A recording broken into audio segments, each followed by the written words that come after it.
Let's make a homemade focaccia pizza full of vegetables and like way less sodium. So we're gonna start with 330 grams of flour, 2 teaspoons of sugar, a quarter teaspoon of salt, a whole packet of instant yeast. Give that a stir, and a cup and a quarter of water, and 3 tablespoons of olive oil.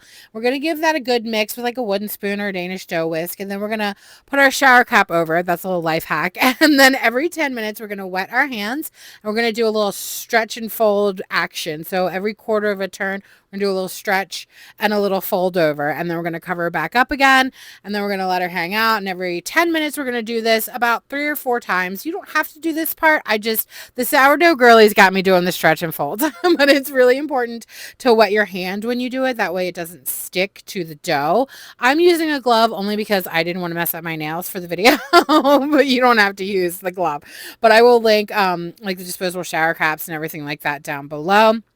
And then we're going to put it into a metal pan, highly recommend. And we're going to do some olive oil on the bottom and then start cutting our vegetables.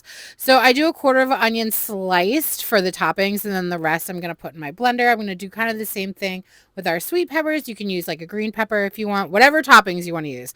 But I kind of do this like hack where I do a lot of the vegetables in the sauce, but then I save some to put on top. Now tomatoes, I usually do Roma tomatoes, but I happen to have these cocktail tomatoes sitting around. So that's what I did. And you don't have to add spinach, but I'm trying to load up this sauce with a ton of vegetables. So I put a ton of spinach and then some black pepper, some garlic powder, some onion powder, a lot of Italian seasoning, and then the absolute best mushroom powder on the market by Ellie's Best. I'll link that below as well. So I'm going to put that in there, give that a good blend, and then I'm going to pour that in a pot and reduce that down on the stove. So when our dough is done, look at that jiggle. We'll put a little olive oil on it, and then we're going to give it a little dimple action.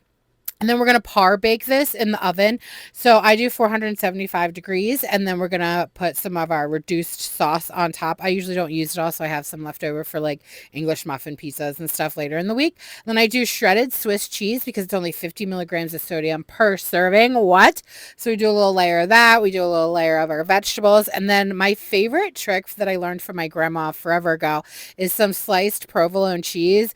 Really just like brings it home. I do the thinly sliced, so it's like less sodium and stuff. And then I put the rest of our toppings on top, and then we're going to put it in the oven. So my trick to get like the crust of the bottom. Oh, also you're going to want to cut it with a bread knife. It's way easier to do it that way. To get the crust like super crusty on the bottom, I put a metal baking sheet in the oven when I preheat it, and then it's absolutely perfect. The written recipe will be linked below, midnightmunchiesmore.com. Okay, love you, bye.